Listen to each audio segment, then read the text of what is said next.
러시아 왔다 갔다 할 때 그때 한번 이제 방문하고 이제 한 5년 만에 이제 갔습니다.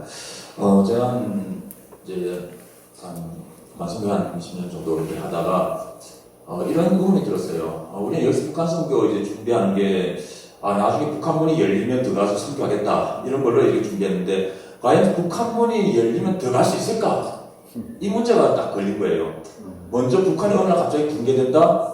그러면 우선 유엔이 들어가겠죠. 유엔 사령부로 들어가가지고 그걸 혼란 좀 정리하고 임시행정기구를 만들고 이런 걸 만들어 나갈 거예요. 그때 우리가 들어갈 수 있을 것인가? 한국적으로.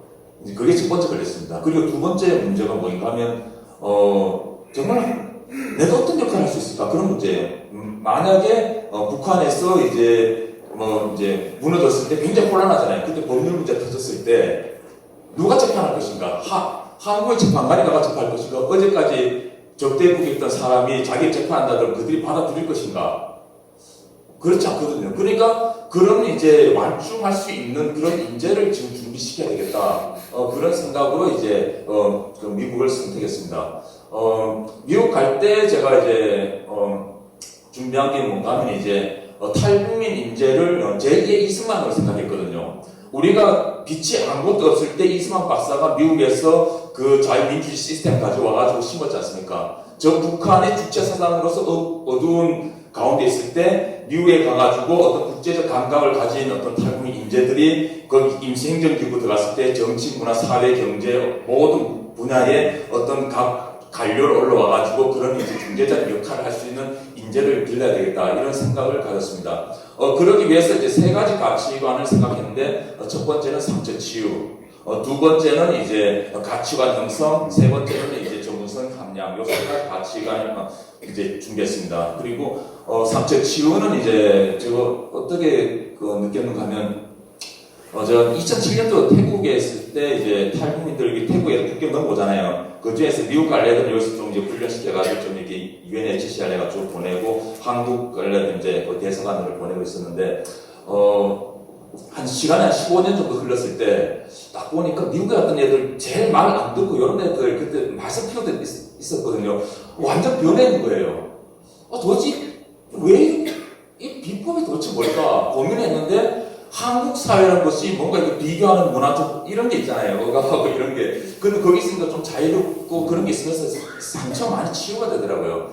그런 면에서 이제 좀 이제 어떤 생활하는 가운데에서 어떤 기독교적 가치관이 쌓여 있다. 그래가지고 그런 것을 봤고, 그 다음에 이제 가치관도 거기와 같이 이어져 가고 있고, 그리고 전문성. 그런 이 부분에서 또 이제 한국 사회가 좀 이 안에서만 고민하고 많이 싸우잖아요. 근데 이제 미국에 있을 때 보면 또 다른 시각을 볼 수 있거든요. 예를 든다 그러면 이제 전에 트럼프 선거 지지율 한국 언론은 전부 다 무엇을 테니스 된다 그런 이야기 나왔잖아요. 그거 보면 이게 미국의 민주당 계열의 그걸 고대 뺏겨가지고 한국에서 알리거든요. 근데 미국에서는 전혀 그렇지 않거든요. 트럼프 된다고 알고 있었단 말이에요. 이제 어떤 국제 돌아가는 그런 감각을 익힐 수 있는 사람들이 이제 길러야 되겠다라고 이제 생각해봤어요. 그런데 조금 이제 문제가 들었습니다. 북한 체제가 붕괴될 걸 예상하고 준비하러 갔는데 지금 한국이 먼저 무너지게 생긴 거예요. 그래가지고 이거 어떡하나 이 도대체 어떻게 돼가지고 이제 이런 상황이 처해졌나 이렇게 이제 기도하는 가운데에서 기독교인의 어떤 문제를 제가 발견했습니다. 제가 이제 우선 가면 먹고 살아야 되니까 밤에 저 택시 운전하고 대리 운전합니다, 미국에서. 그러면 주 고객이 주로 스쿨들이에요, 이제. 룸 가는 사람들. 그런데 가다 보니까 제가 알게 모르게 그냥 술이 아니라 그 룸에서 온갖 그거 하는 그 기독교인들을 제가 너무나 많이 만났어요. 너무 많이 만났어요. 특히 대리 운전할 때는 세팅하면 옆에 보면 성경책에다가 이 주곡 임금 이런 것도 있고 또 아가씨 주택에 걔네들 다 이야기하거든요, 어떤 이야기예요. 그거 들어보면 그 말로 담지 못한 그런 이야기를 제가 다 들어요. 그러다가 제가 한 번은 이제 마지막에 제가 한 사람한테는 얘는 조금 이제 좀 술이 좀 덜 취해가 좀 생각이 더 내려가지고 제가 이야기했어요.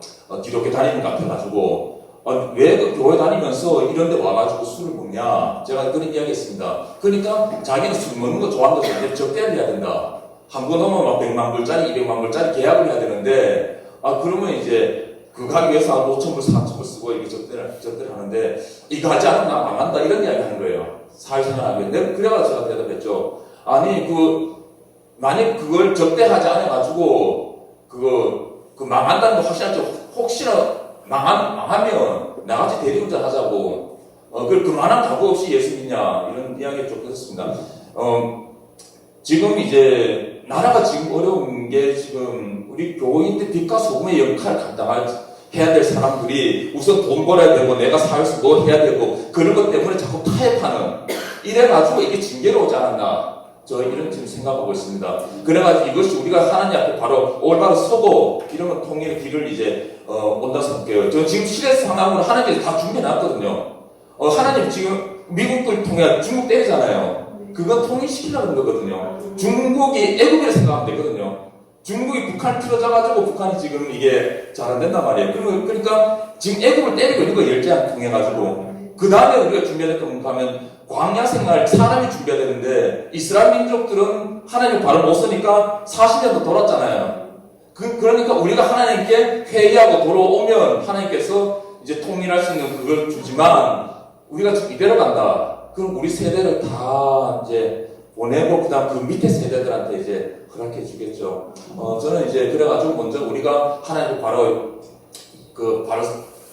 기도하고 그리고 후세대들 이 사람들이 이제 통일 이제 하잖아요. 그래가지고 얘네들 좀 양육할 수 있게 그래가지고 앞으로 저는 계획하는 것은 미국에서 이제 갔을 때 탈북민들 여기 그 대만 인재들이 있거든요. 지금도 지금 여기 한번 접촉하고 이제 하고 있는데 얘네들 이제 하나둘씩 오면 만약에 북한 붕괴됐을 때 꼭 할 수 있는 이제 그 각 분야의 정책 개발 같은 이제 연구를 조금 이제 하고 싶어요. 그래가지고 이제 가장 현실에 맞는 그런 것을 이제 준비하고 싶습니다. 이상입니다.